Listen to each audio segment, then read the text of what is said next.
பழனி கோவிலில் கார்த்திகை 1ஆம் தேதி முதல் பஞ்சாமிர்தம் தயாரிக்கும் பணிகள் 24 மணி நேரமும் இடைவெளி இல்லாமல் நடைபெற்று வருவதால் நேற்று ஒரே நாளில் அதிகபட்சமாக 2,65,940 டப்பாக்கள் விற்பனை செய்யப்பட்டுள்ளது. திண்டுக்கல் மாவட்டம் பழனி அருள்மிகு பாலதண்டாயுதபாணி சுவாமி திருக்கோவிலில் ஐயப்ப சீசன் துவங்கியதை முன்னிட்டு கடந்த ஒரு வாரமாக பக்தர்கள் கூட்டம் மழை மோதுகிறது. பழனி தேவஸ்தானம் சார்பில் சுமார் 15 நிரந்தர பஞ்சாமிர்தம் விற்பனை மையங்கள் மற்றும் ஒரு தற்காலிக பஞ்சாமிர்த விற்பனை மையம் திறக்கப்பட்டுள்ளது. பழனி தேவஸ்தானம் சார்பில் சுகாதார முறையில் தயாரிக்கப்படும் பஞ்சாமிர்தம் தரமாகவும் சுவையாகவும் இருப்பதால் பக்தர்கள் நலன் கருதி லாப நோக்கமில்லாமல் உற்பத்தி விலைக்கே வழங்கப்படுவதாலும் பக்தர்களுக்கு கூடுதல் இடங்களில் கிடைக்க ஏற்பாடு செய்யப்பட்டுள்ளதாகவும் கடந்த 3 ஆண்டுகளாக அதிக அளவில் விற்பனையாகி வருகிறது குறிப்பிடத்தக்கது.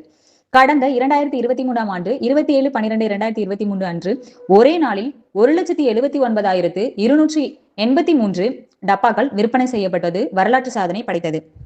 இந்த ஆண்டு நவம்பர் 19ஆம் தேதி 1,98,480 டப்பாக்கள் விற்பனையாகி முந்தைய சாதனையை முறியடிக்கப்பட்டது.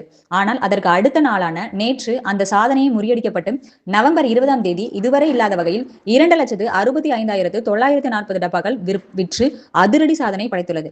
இந்த அதிக அளவு பஞ்சாமிர்த விற்பனை சாதனைகளுக்கு காரணம் பழனி தேவஸ்தானம் சார்பில் தயாரிக்கப்படும் பஞ்சாமிர்தம் மிக தரமானதாகவும் சுவையானதாகவும் சுகாதாரமாகவும் இருப்பதாக என்றால் அது மிக இல்லை.